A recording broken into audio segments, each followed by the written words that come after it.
नमस्कार। आज हम कानून की दुनिया में थोड़ा और गहरा उतर रहे हैं और हमारा ध्यान है भारतीय न्याय संहिता 2023 पर। जी नमस्कार। हम खास तौर पर बात करेंगे धारा 330 और 331 की। ये धाराएं घर में कह सकते हैं बिना इजाजत घुसने से जुड़े दो अहम अपराधों के बारे में हैं। हाँ, ये हैं प्रच्छन्न गृह अतिचार, जिसे लर्किंग हाउस ट्रेसपास कहते हैं, और गृह भेदन यानी हाउस ब्रेकिंग। बिल्कुल। तो आज की हमारी ये जो चर्चा है वो पूरी तरह इसी संहिता के इर्द गिर्द रहेगी। जी हमारा मकसद सिर्फ ये नहीं कि इन भारी भरकम कानूनी शब्दों का मतलब रट लें, बल्कि ये समझना है कि इनमें असल में फर्क क्या है, कानून क्यों इन्हें अलग अलग मानता है। और शायद सबसे जरूरी, इनके लिए सजा के क्या नियम हैं और क्यों है। सही कहा।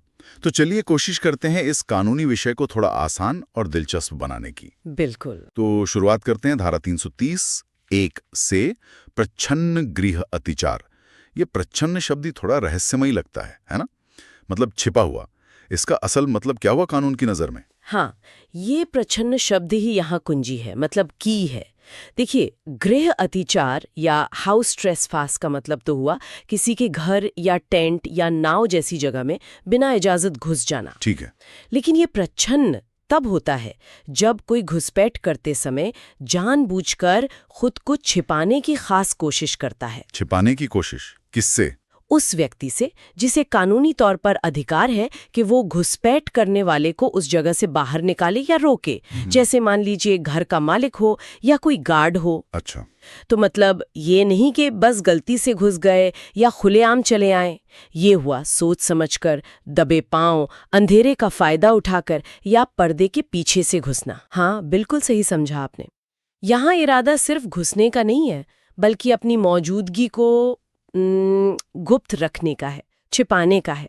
कानून इस छिपाने की कोशिश को एक अलग जरूरी हिस्सा मानता है। और यही बात इसे साधारण ट्रेसपास से अलग कर देती है। ठीक है, ये समझ आया। ये हुआ छिपकर घुसना। लेकिन कई बार तो अपराधी छिपते नहीं हैं, बल्कि शायद जोर जबरदस्ती से या कोई और तरीका अपनाकर रास्ता बनाते हैं। हाँ। वो क्या माना जाएगा फिर? क्या यहीं पर गृह भेदन या हाउस ब्रेकिंग की बात आती है? धारा 332 इसी के बारे में है ना? हाँ, बिल्कुल सही। गृह भेदन का मामला थोड़ा अलग है और ज्यादा फैला हुआ है, कह सकते हैं।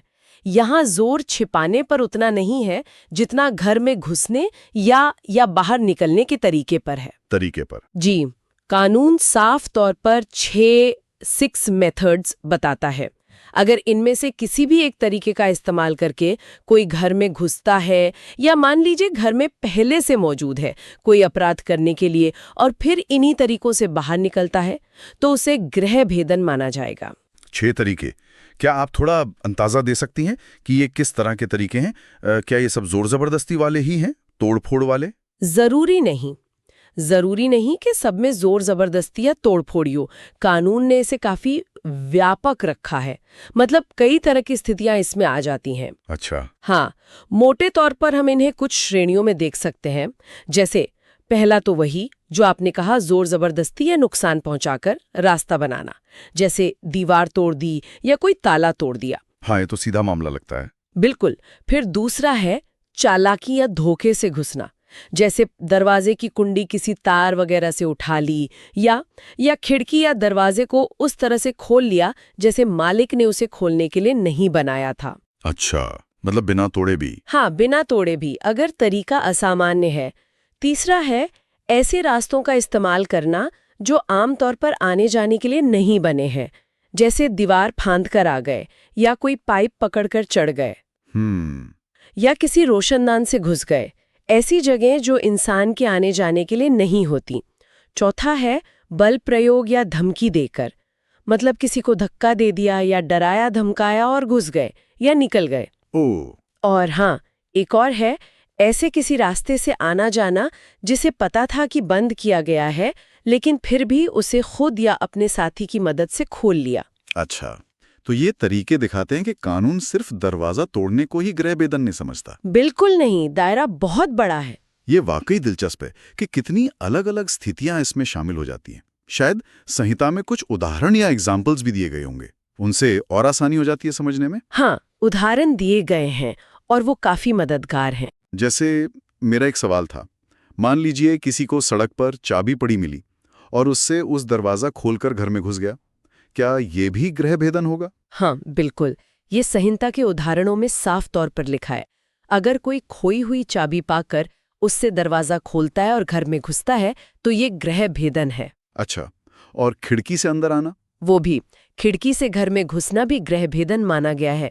यहाँ तक कि अगर दरवाजा बंद है और उसे कोई अनधिकृत व्यक्ति सामान्य तरीके से भी खोलकर घुसता है, मतलब बिना तोड़े, तो वो भी गृह भेदन है। बिना तोड़े भी? जी, और जोर जबरदस्ती का उदाहरण भी है, जैसे किसी को धक्का देकर गिरा दिया और घुल गए। ये सब गृह भेदन के दायरे में आते हैं। ये मिसालें यही दिखाती हैं कि कानून की नज़र में भेदन का मतलब सिर्फ तोड़फोड़ करना नहीं है। समझ गया। तो भेदन का मतलब हुआ कि घर की जो सुरक्षा है, जो घेरा है, उसे किसी भी अनधिकृत तरीके से लांघना, चाहे वो जोर से हो, चालाकी से हो या किसी अजीब रास्ते से। बिल्कुल सही। और एक छोटी सी पर जरूरी बात और है। धारा 330 के आखिर में एक स्पष्टीकरण या एक्सप्लेनेशन है। हाँ। वो ये कहता है कि अगर घर से सटा हुआ कोई बाहरी कमरा या इमारत है, जैसे कोई गैराज हो या स्टोर रूम, और उसका घर के अंदर से सीधा कनेक्शन है, मतलब आने जाने का रास्ता है, तो उसे भी कानूनी तौर पर घर का ही हिस्सा माना जाएगा। अच्छा, यानी वहां भी इन नियमों के तहत घुसना गृह भेदन हो सकता है? जी हाँ, हो सकता है। ठीक है, तो अब तस्वीर थोड़ी साफ हो रही है। प्रच्छन्न गृह अतिचार मतलब हुआ छिपकर घुसना। हाँ, और गृह भेदन हुआ वो 6 तयशुदा गलत तरीकों में से किसी एक से घुसना या निकलना। बिल्कुल। अब आते हैं सबसे अहम सवाल पर, सजा, पेनाल्टीज। क्या इन दोनों अपराधों के लिए एक जैसी सजा है या फिर यहाँ भी कुछ पेचीदगियां हैं? धारा 331 शायद इसी बारे में है। हाँ, धारा 331 सजा की ही बात करती है। और यहाँ मामला, जैसा आपने कहा, काफी परतदार है, मतलब लेयर्ड है। हाँ। कानून इन अपराधों को एक ही तराजू में नहीं तौलता। अच्छा। सजा इस बात पे निर्भर करती है कि अपराध किन हालातों में, किन परिस्थितियों में किया गया। कुछ चीजें ऐसी हैं जो सजा को काफी ज्यादा बढ़ा देती हैं। जैसे कि? क्या आप बता सकती हैं कि सजा कैसे तय होती है इसमें? जरूर। देखिए, सबसे पहले तो एक कह सकते हैं आधारभूत सजा है, बेसिक पनिशमेंट। अगर कोई सिर्फ प्रच्छन्न गृह अतिचार या गृह भेदन करता है और कोई दूसरी गंभीर परिस्थिति नहीं है साथ में, तो उसे 2 साल तक की कैद और जुर्माना हो सकता है। 2 साल? हाँ। और जुर्माना? हाँ, ये मतलब एक शुरुआती बिंदु है। सिर्फ 2 साल? ये थोड़ा कम नहीं लगता, खासकर गृह भेदन जैसे अपराध के लिए, जहां कोई दरवाजा तोड़ रहा है या? हाँ, यहीं पर वो चीजें आती हैं जिन्हें कानून वर्धक कारक या एग्रीवेटिंग फैक्टर्स कहता है। मतलब वो बातें जो अपराध को ज्यादा संगीन बनाती हैं और सजा बढ़ा देती है। अच्छा, क्या है ये कारक? पहला बड़ा कारक है समय, टाइम। अगर यही अपराध, चाहे वो प्रच्छन्न गृह अतिचार हो या गृह भेदन, रात में किया जाए। रात में? हाँ, यानी सूर्यास्त के बाद और सूर्योदय से पहले, अगर रात में किया गया तो सजा बढ़कर 3 साल तक की कैद और जुर्माना हो सकती है। रात का समय, इसके पीछे क्या सोच है? क्या इसलिए कि रात में लोग ज्यादा असुरक्षित महसूस करते हैं या घरों में होते हैं? हाँ, दोनों ही बातें हो सकती हैं। रात के अंधेरे में अपराध करना ज्यादा खतरनाक माना जाता है। पकड़े जाने का डर शायद कम होता है अपराधी के लिए, और सबसे बड़ी बात, लोगों के घर पर होने की संभावना ज्यादा होती है। हाँ, टकराव का खतरा बढ़ जाता है। बिल्कुल। तो कानून इस बढ़े हुए जोखिम को पहचानता है और सजा बढ़ाता है। ठीक है, ये हुआ समय। और क्या कारक है? अगला महत्वपूर्ण कारक है इरादा, इंटेंट, यानी घुसपैठ क्यों की गई। अगर ये घुसपैठ किसी ऐसे अपराध को करने के इरादे से की गई है जिसकी सजा जेल है, जैसे किसी को पीटना या किडनैप करना या कुछ और, तो सजा 3 साल तक कैद और जुर्माना होगी। ठीक है। लेकिन अगर घुसपैठ का इरादा चोरी करने का था, चोरी? हाँ, थेफ्ट, अगर इरादा चोरी का था तो कानून इसे और भी गंभीर मानता है, और तब सजा सीधे 10 साल तक की कैद तक जा सकती है। 10 साल? सिर्फ चोरी के इरादे से घर में घुसने पर? ये तो काफी सख्त है। जी हाँ, यह दिखाता है कि कानून संपत्ति की सुरक्षा के साथ साथ अपराध करने के इरादे को कितनी गंभीरता से लेता है, खासकर चोरी जैसे अपराध को। और सोचिए, अगर इन दोनों कारकों, रात का समय और अपराध का इरादा, को मिला दिया जाए तो सजा और बढ़ जाती है। रात में भी और इरादा भी गलत? हाँ, अगर रात में किसी ऐसे अपराध के इरादे से घुसा गया जिसमें जेल की सजा है, तो सजा 5 साल तक हो सकती है। और अगर रात में चोरी के इरादे से घुसा गया, हाँ, तो सजा 14 साल तक की कैद तक पहुंच सकती है। 14 साल रात में चोरी के इरादे से घर में घुसना, ये तो बहुत ही गंभीर माना गया है। बिल्कुल। क्या क्या और भी चीजें हैं जो इसे और संगीन बना सकती हैं, सजा और बढ़ सकती है? हाँ, एक और बहुत अहम कारक है तैयारी, प्रेपरेशन। तैयारी? किस तरह की तैयारी? अगर अपराधी ने घुसपैठ करते समय किसी को चोट पहुंचाने या हमला करने या गलत तरीके से रोकने, रॉन्गफुल रिस्ट्रेंट, या इन सब का डर पैदा करने की तैयारी कर रखी थी, जैसे मान लीजिए वो कोई हथियार लेकर गया हो या कोई रस्सी वगैरह साथ रखी हो बंधक बनाने के लिए, अगर ऐसी तैयारी थी तो भले ही उसने असल में हमला ना किया हो, सिर्फ ये तैयारी ही सजा को 10 साल तक की कैद और जुर्माने तक ले जा सकती है। अच्छा। तैयारी, इसे साबित करना शायद थोड़ा मुश्किल होता होगा कानूनी तौर पर। क्या सिर्फ हथियार पास होना ही तैयारी मान लिया जाता है? ये सबूत का मामला है और हर केस के तथ्यों पर निर्भर करेगा। लेकिन हाँ, हथियार या ऐसे औजार ले जाना जिनका इस्तेमाल जबरदस्ती या नुकसान पहुंचाने में हो सकता है, वो तैयारी का एक मजबूत सबूत माना जा सकता है। कानून यहाँ क्या कर रहा है? वो अपराध होने से पहले की जो खतरनाक मंशा है, उसे भी दंडित कर रहा है। समझ गया। और अगर यही रात में और तैयारी के साथ किया गया हो, तो फिर सजा बढ़े ही। हाँ, तब सजा फिर बढ़कर 14 साल तक हो सकती है। बाप रे। यानी रात, इरादा और तैयारी, ये 3 चीजें मिलकर सजा को बहुत ज्यादा बढ़ा देती हैं। बिल्कुल सही कहा। लेकिन सबसे गंभीर स्थिति तब बनती है जब वास्तविक नुकसान पहुंचता है, एक्चुअल हार्म। मतलब? अगर प्रच्छन्न गृह अत्याचार या गृह भेदन के दौरान अपराधी असल में किसी को गंभीर चोट, ग्रीवियस हर्ट पहुंचाता है या जान लेने या गंभीर चोट पहुंचाने की कोशिश भी करता है, अटेम्प्ट टू कॉज डेथ और ग्रीवियस हर्ट। कोशिश भी? हाँ, कोशिश भी। तो सजा आजीवन कारावास, लाइफ इम्प्रिजनमेंट, या 10 साल तक की कैद और जुर्माना हो सकती है। आजीवन कारावास तक? जी। यहाँ सिर्फ इरादा या तैयारी नहीं, बल्कि असली परिणाम या उसकी कोशिश को देखा जा रहा है। और क्या इसमें ऐसा भी कुछ है कि अगर मान लीजिए एक से ज्यादा लोग मिलकर ये अपराध कर रहे हो, तो सबकी जिम्मेदारी बनती है? हाँ, ये एक बहुत ही महत्वपूर्ण नियम है, खासकर रात के अपराधों के लिए।